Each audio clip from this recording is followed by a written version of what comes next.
Welcome back to the Super Sim series, where I've decided to make just one sim who will gain almost every trait, master every skill, graduate with all of the university degrees, reach the top of every career, and complete every collection. Last episode, our Super Sim Tina rose to intellectual heights as an academic. She earned both a psychology and economics degree and managed to graduate with honors both times. She also maxed the research and debate skill, completed the Renaissance Sim and academic aspirations, and additionally reached the top of the Brainiacs University organization. It was while Tina was buried in her studies that she became aware of a secret society lurking around campus. And one night, she came face to face with them at midnight while they were performing very strange rituals around Brightchester. The greetings looked very exciting, and Tina wanted in. After her graduation, Tina moved out of her university housing and into a small lot in Willow Creek, and here she could focus on making the secret society membership that she dreamed of having become a reality. The first step: research. Tina purchased a desk and chair and got her computer set up, and she then swapped over to the computer whiz aspiration. As Tina had already spent ample hours programming and playing video games, selecting this aspiration instantly completed the first stage, and Tina already had well over level 3 programming and 3,000 simoleons worth of electronics, which meant all she needed to do to complete the second stage was play video games for a few hours while focused. Tina purchased and drank a focused potion before locking into a gaming session playing Blick Block. And after just 2 hours of gaming, Tina completed the second stage of the computer whiz aspiration. It was then that Tina got to researching, hoping to learn more about the secret society. Truthfully, researching on a computer has absolutely no impact whatsoever on joining the secret society. But for purely storytelling purposes, it was while Tina was researching that she stumbled across an old forum in the corner of the web that mentioned students leaving offerings at the main statues on campus. Tina mentally pocketed the information, and after fishing for a few hours that night, come Friday morning she turned her attention back towards university and enrolled into her next course, choosing not to worry about obtaining scholarships first due to having a healthy amount of household funds. As Tina was focused on the techie computer whiz aspiration, she decided to take on a computer science degree next. Thanks to her previously completed degrees, she only needed to complete 8 classes in order to graduate, and Tina immediately enrolled into her first 4. When choosing her accommodation, she decided to head back to the share house, secretly hoping that Daryl and his ski glasses would still be there. In great news, they were. And yes, Daryl's ski glasses are their own entity now. Sadly, Daryl had moved out of the cute pink room and into the shared room. Disappointing, I know, but at least Daryl knew how to accessorize. By now, Tina was also over people trying to steal the big room from her, so she immediately took over the room when Fatima tried to claim it, before taking a moment to set up her things, and this of course included her gemstones, which would have their powers charged every night on her balcony. After fixing up her needs a little, Tina walked over to the Foxbury statue on campus. She firstly gave it a clean, and afterwards she made an offering for academic success, choosing to offer up a rare Jonquillus crystal to the statue. Then as it disappeared into thin air, Tina received a strong focused moodlet suggesting that the offering had made someone incredibly happy. Afterwards, Tina made her way to Laurel Library. While she didn't have classes until Monday, she still wanted to spend a couple of hours putting a dent into her coursework to try and get ahead. She even enjoyed a quick chat with Ash while she studied. And also yes, Sims are still making out in libraries like it's a kissing booth. That night, Tina returned home and started putting together her term presentation, all the while admiring the little axolotl that she'd placed on her shelves as a reminder to continue breeding them to complete the collection. And it was as she worked on her presentation that some unexpected visitors arrived. Yes, secret society members. I won't lie, they were a little bit older than I expected considering that they're students. But more importantly, I was wondering why they weren't wearing their robes. I guess I shouldn't be too surprised by bugs. And because of that sentiment, I was relatively unfazed when they just kind of disappeared before doing anything. Definitely another bug. Tina continued working on completing her presentation overnight, and her ghost mother Sally appeared for a cute chat during this time as well. Once her presentation board was as good as it could be, Tina fixed up her needs and then worked on her homework, and it was then that her mother Sally started to tell her off. Expectedly, Sally was getting a bit impatient. Stuck in ghost form, she thought that Tina would have brought her back to life by now. Tina assured Sally that she'd find a way soon. She just needed a little bit more time. Now Sally's outburst had put Tina in a mood, and come Saturday morning she was looking to take out her anger. She travelled to the Landgraab's house in Oasis Springs and swapped over to the villainous Valentine aspiration. You see, last episode Tina had received a call from a wealthy weirdo asking her to meet at a love hotel. The wealthy weirdo in question, it was none other than Joffrey Landgraab. It was time that Nancy found out. Tina strutted in and found Nancy and Joffrey hanging out in the backyard. And likely knowing what was happening, Joffrey scooted in closer to try and discreetly stop Tina in her tracks. Tina had to get Nancy alone. Thankfully, Nancy went upstairs to play computer games, and that's when Tina struck, telling her what happened and to break up with Joffrey. Only Joffrey creeped into the picture at the same time, and Nancy told Tina that her opinion wasn't needed. It was time for plan B. When Nancy went downstairs, Tina made a move on Joffrey, flirting with him and promising him the world. Nancy even walked in while they were flirting, and Tina didn't even stop, no matter how angry Nancy got. Things went a little south when Joffrey tried to save face in front of Nancy, but Tina hadn't lost yet. She smoothed things over and then got right back to flirting, winning over Joffrey's heart and maxing the romance skill in the process. After putting in some serious work, Tina then told Joffrey that he should break up with Nancy, and this time he was on board. It wouldn't be long before Nancy would see that Tina had been telling her the truth about that douchebag Joffrey. Before leaving, Tina briefly went to check in on Malcolm and let him know what had just went down. I can't say for certain, but I feel the conversation would have gone something like, "Look Malcolm, I know we've had our differences, and that your mum's really high maintenance, but I just thought you should know that your dad's a creep and keeps trying to meet up with people at the Love Motel in Ciudad Enamorada. Also, I told your mum about it, and flirted with your dad in front of her. And your dad plans on leaving your mum for me, but I'm not actually going to be with him. Okay, great chat, love you, bye." I think Malcolm took it well. Truth be told though, I did feel a little bad for Malcolm in this situation. And to think, we only have to break up 9 more couples for the villainous Valentine aspiration. Tina returned back to campus before purchasing and drinking a potion of youth to reset her age. And she then went and cleaned up the university statue before leaving another rare crystal as an offering for academic success, hoping that it might lead to being brought into the secret society. Tina then went home and fixed up her needs before working on her homework throughout the night, with Daryl deciding to hang out and do his at the same time. Then later that night, the secret society members paid Tina a visit once again, and this time despite not wearing their robes, they offered to bring her into the secret society, which she now knew was officially called the Order of Enchantment. Tina instantly put on her secret society robes, and then out of the corner of her eye she noticed something. Bright, fluttery creatures appeared to be flying nearby. She almost couldn't believe it, but there they were,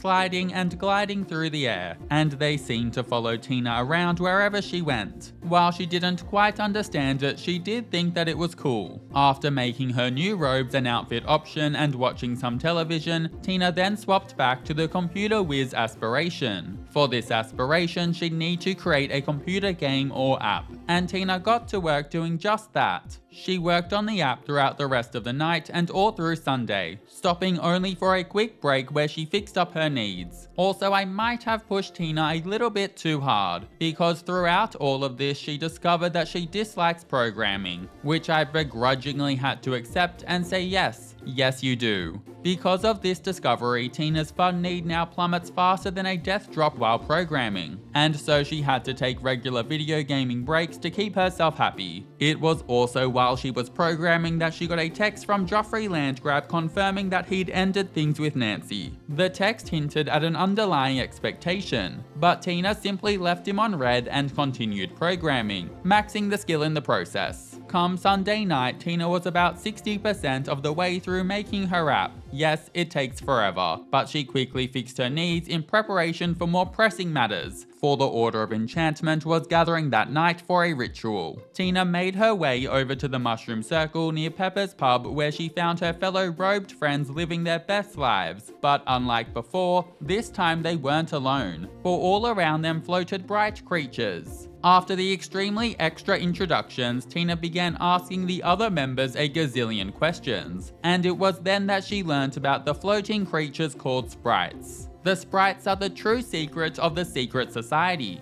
and they're what the members worship, hoping to be bestowed with their blessings. Tina asked so many questions to the other members of the Order that night that she managed to advance to become a seasoned member of the organization from this one meetup, learning how to send sprites to attack other Sims in the process. And after the spirit celebration ritual ended, Tina returned home and fixed up her needs before changing into less sus clothing and rotating out her charged jewelry to ensure that she remained death-proof. It was also that night that Tina discovered that one of her roommates was a werewolf. Fun times. Then as the sun rose on Monday morning, Tina attended 3 of her university classes, opting to take notes in all of them to boost her university course grades. When she had a few hours to spare during the day, she also gave her final presentation, and now that Tina was in the Order of Enchantment, she was beginning to notice the sprites' presence around campus, most notably at the central statue. Following her classes, Tina grabbed a bite to eat and then traveled to Laurel Library to smash out her homework, as here she'd be helped by the study spot lot trait. And after getting on top of her homework, Tina returned to her university accommodation and fixed up her needs. It was as she was boosting her fun need playing video games that I decided to enter Tina into a video game tournament. This costed a 100 simoleon entry fee, and after a few hours of playing, Tina sadly failed to place and won nothing. And she then took a moment to strengthen Sally's ghost connection to the physical world and hang out and chat with her a bit. Sally seemed to be going through all the stages of grief. While before she was angry with Tina, now she was just really sad. Anyway, after attending her one and only class the following day, Tina cleaned up the university statue and got started on her homework. Cole also showed up out of nowhere. And yes, he is still looking perpetually disgruntled. Following this, Tina returned home and continued working on her mobile app that afternoon. Again taking regular breaks to play games because disliking the programming skill meant that programming absolutely tanked her fun need. Then that night, after fixing her needs, Tina decided to travel to Oasis Springs in search of collectibles. Seeing as the sprites absolutely loved them, she wanted to find as many medals and crystals as possible to gift to them. But this wasn't the only reason. Tina also wanted to make more progress towards completing the metals collection, and using her appraiser trait, she also wanted to sell some of the excess medals and crystals she found to the Simsonian Museum to boost her household funds. Thanks to her high gemology level, Tina found 3 medals and crystals at a time, which was really what made doing this worth it. When the sun rose the following morning, Tina returned to uni and attended her classes throughout the day, knocking out some of her homework when there was downtime in between them. And as night fell, Tina took care of her needs and then left for another unmissable sprite celebration ritual. Following the quirky greetings, Tina was sure to make lots of offerings to the sprites, and she also took the time to chat with and get to know her fellow members too. Tina really enjoyed her time being fabulous in the middle of the night with her fellow members and the sprites, and she made heaps of progress within the Order of Enchantment organization. Then when her fellow members left just after 2 AM, Tina stayed behind and decided to check in with the sprites. It went very well. She's incredibly loved by them, and the sprites gave her a strong flirty moodlet, and Tina planned to put it to use. At 3 AM, she traveled to her boyfriend Sergio's house in Windenburg, changed out of her robes, and knocked on the door. She was let in, and in the early hours of the morning, the couple enjoyed a bite to eat together. It would have made for a really cute date if Sergio's brother hadn't crashed it. It was here that Tina told Sergio about the computer science degree that she was doing, and Sergio was thrilled. Considering that he was in the tech guru career himself, he told Tina that he'd love her to join it too. After some more chats and of course some steamy romance, Tina then went back to campus and fixed her needs before spending the day completing her university homework, attending classes, and working on her app. Following a couple more hours of laborious work, Tina finally finished her mobile app. She aptly named it Sprite Lover, with the app's main focus being to encourage people to perform tasks that would make the sprites happy, such as making offerings to the university statues. Completing this app made progress towards the computer whiz aspiration, but seeing as Tina needed to enter the tech guru career to progress further, she decided to swap back over to the best-selling author aspiration. As night fell, Tina grabbed a bite to eat and then entered another video gaming tournament. And after a few hours of competition, this tournament was much more successful than the last, with Tina earning around 1,500 simoleons for placing third. Tina shared the news with Daryl, and to celebrate, they had a really cute pillow fight, which of course Tina won. With her final exams coming up, Tina took some time that night to relax and watch television, and come morning she arrived to class early and sat all 3 of her exams throughout the day, choosing to practice juggling her soccer ball whenever there was downtime between them. The sun started shining right when Tina finished her final exam, and as she waited for her results to come in, she attended the Foxbury game day party and played ping pong with Daryl. He's kind of an icon. Also, he's kind of everywhere. And when her results rolled in that afternoon, they were what you'd expect. A+ grades across the board. Seriously, A+ is the only grade that Tina knows. She immediately signed up for another term, taking on the final 4 subjects needed to complete her computer science degree. After hanging out with Daryl for a little longer that afternoon, Tina briefly went home and got ready for another Sprite celebration ritual that night. Here, Tina embraced the fun greetings, embraced the sprites, and embraced the other members of the Order of Enchantment. So much so that midway through the Sprite celebration ritual, Tina became a senior member of the Order, and for her efforts she was awarded with rank 3 robes that had a gold trim, and more importantly, an awesome power made possible with the help of the sprites. She could now summon them to help her in 3 areas, being focus, love, and inspiration. And Tina immediately summoned inspired sprites. They blessed her, boosting the quality of art and music that she produced and increasing creative skill gain for a little while. She was obsessed with the feeling, with the magic of the sprites uplifting her, but it was then that her fellow Order of Enchantment members let her in on a somewhat damning detail. The sprites would only assist Tina when she was enrolled at university. Leave university, and the sprites will simply leave her. It was also during this conversation that a member spilled to Tina a secret. The sprites, well, they might not be the only source of magic in the world. And without giving anything away, they pointed Tina in the direction of Glimmerbrook. Even after the other members left, Tina remained and soaked up all the greatness that the sprites offered in the early hours of the morning, before then changing and heading off to Laurel Library to power through her coursework. Not only did Tina complete all of her homework at Laurel Library, but upon returning home and fixing her needs, she then smashed out her term paper and edited it to perfection, and then got to work getting her presentation ready. It was while she put together her presentation that Tina maxed the robotics skill, which had been steadily leveling up from completing most of her computer science coursework. While Tina perfected her presentation, she couldn't actually give this presentation until Monday. However, she could submit her term paper, and following this, it was time that Tina grabbed another bite to eat. Truth be told, Tina's hunger was the one need that felt like it was always having to be filled. And while we all absolutely love food, it was time for Tina to need it a little bit less. And so I had Tina purchase the Hardly Hungry reward trait for 4,000 satisfaction points, which will make her hunger need decay slower. Also a reminder that I'm avoiding traits that completely negate needs decay until the very end of the series. Now Sunday morning, I had Tina return to visit the ponds in Ciudad Enamorada in search of more axolotl habitats. She'd been passively breeding axolotls this entire time, and she had now obtained 14 of the 15 axolotls in the collection,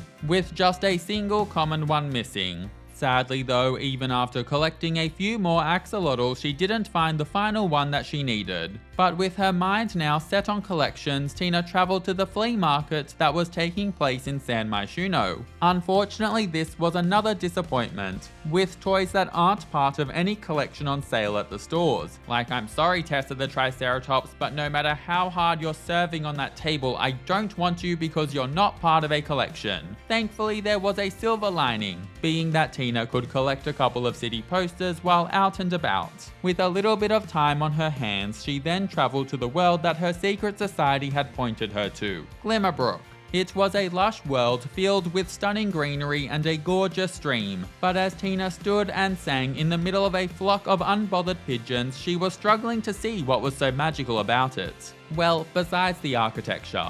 And speaking of the architecture, Tina stumbled upon a rather magical looking house that was up for sale. She wanted it, but there was a slight problem, being the cost. Tina was sitting at around 25,000 simoleons in house funds. And this house, well, it costed close to 60,000 simoleons. It was pricey, but it was also effective at inspiring Tina to start saving. After taking a moment to collect a couple of nearby collectibles, Tina then returned to the Mushroom Circle in Brightchester in time for the Sprite celebration ritual that night. Here she hung out with her fellow Secret Society members and lived her best life checking in with the Sprites. She even summoned some focus sprites that night too, which have an awesome effect of giving Tina a strong focused moodlet. And while active, it boosts career and grades performance and also maxes her hunger and energy needs. I know what you're thinking, and absolutely, focus sprites are super awesome and kind of overpowered. Tina quickly dug up some crystals before returning home, and it was then that she looked to make some serious money. She plonked a bunch of her excess collectibles onto the bedroom floor, slightly color matching them because it makes her eyes happy. And also, why not?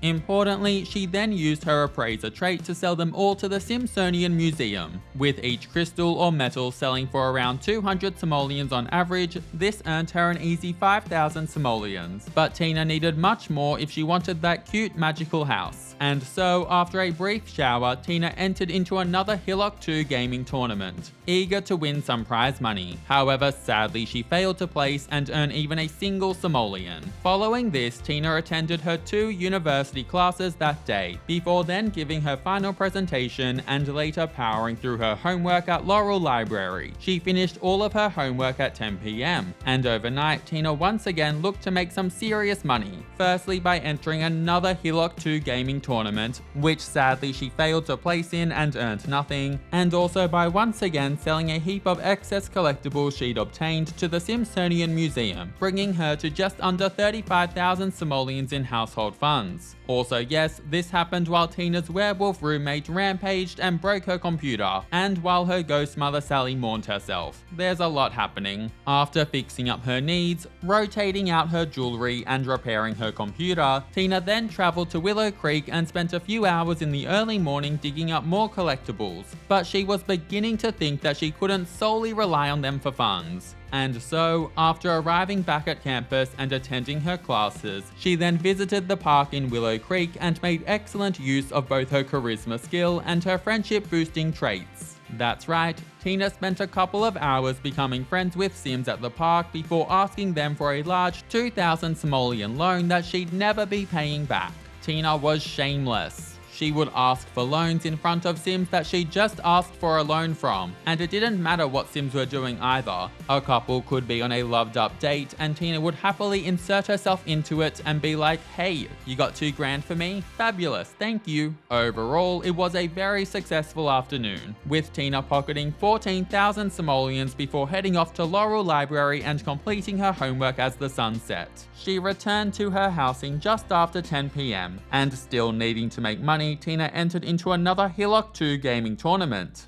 Devastatingly, she again failed to place, and I honestly think I've never been this unsuccessful with gaming tournaments. And so Tina returned to selling excess collectibles. A little desperate, Tina sold every single extra crystal, metal, and even element that she had, and while this absolutely helped to boost Tina's funds, it wasn't quite enough. She was still a few thousand short of the amount needed to buy the magical looking house. Tina grabbed a bite to eat and fixed up her needs, and then launched a sprite attack on her werewolf roommate Shirley as payback for rampaging and smashing Tina's computer earlier, and for stealing Daryl's cute pink room. Shirley went and repaired Tina's mini fridge and then left the lot, so I think that she got the message. After traveling to Ciudad Enamorada and fishing for a few hours, Tina then searched for axolotls in a habitat, again hoping to complete the collection.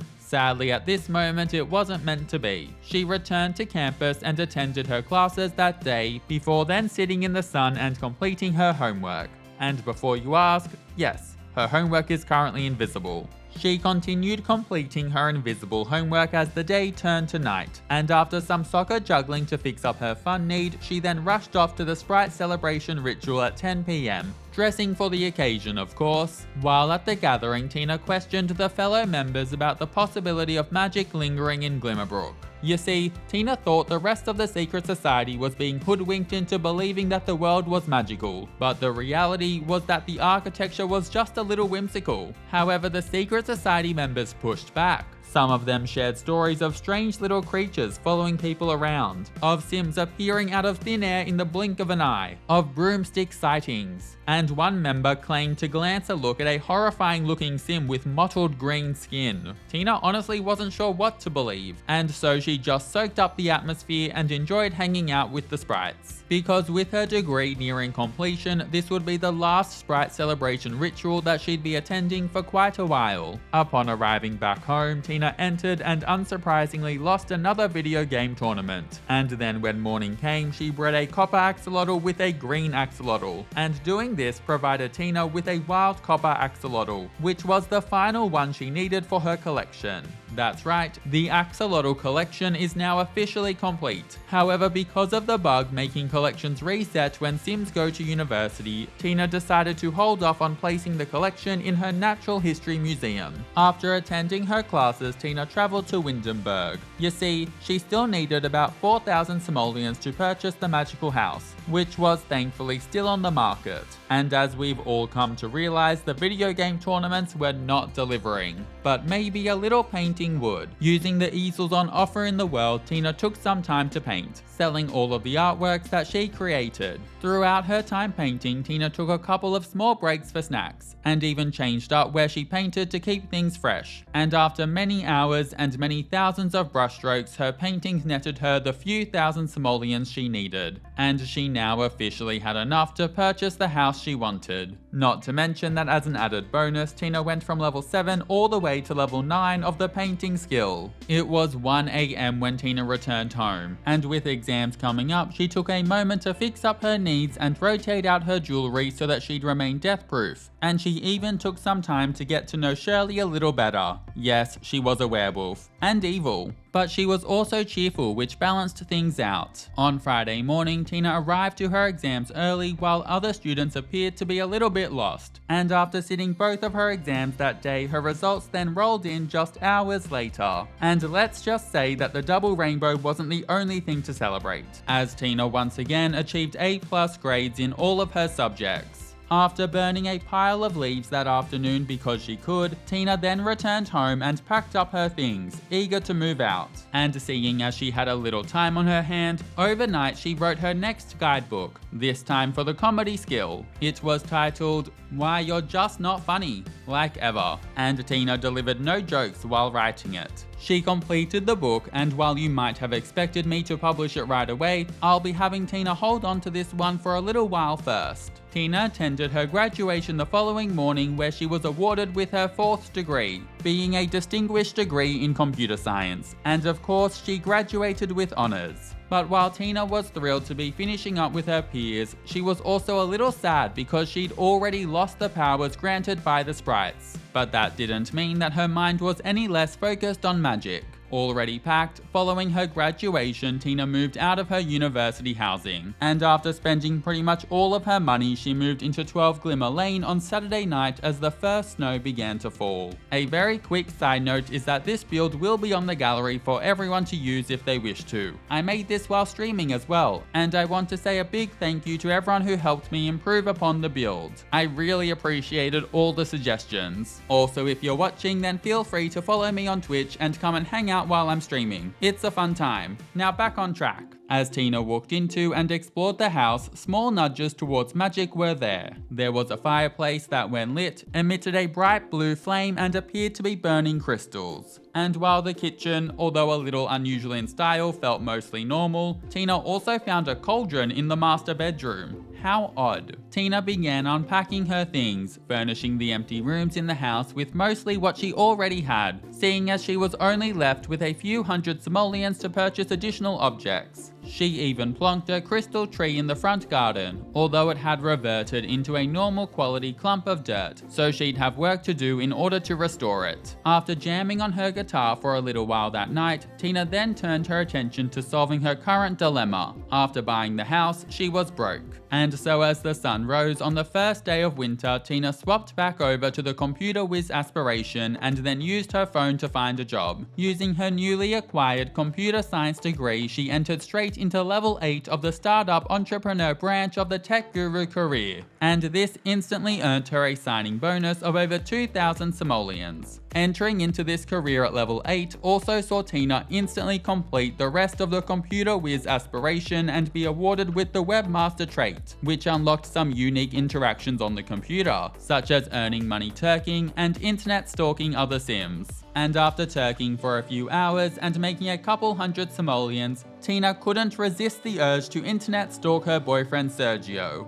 And Tina didn't like what she found out. Apparently Sergio had been posting on a forum bragging about how his girlfriend was a trailblazer in the industry, noting that she was about to join the tech guru career. He then went on to say how dating her would score him a free ticket to climb the corporate ladder with ease. She was even more annoyed by this than she was by the welcome wagon that she just ignored. Tina spent the rest of the day and most of the night upgrading objects around her house, hanging out with Sally, and keeping her needs high. And then the following morning she headed off to her first day of work. While at work, Tina chatted to her co-workers to suss out whether or not what she'd uncovered about Sergio was true. And unfortunately, it was. He had been running his mouth to anyone and everyone who'd listen. Tina returned home from work confident in her performance, but a little saddened about what she had to do next. She swapped over to the Villainous Valentine aspiration and then invited Sergio over to her house. And upon his arrival, she confronted him about everything.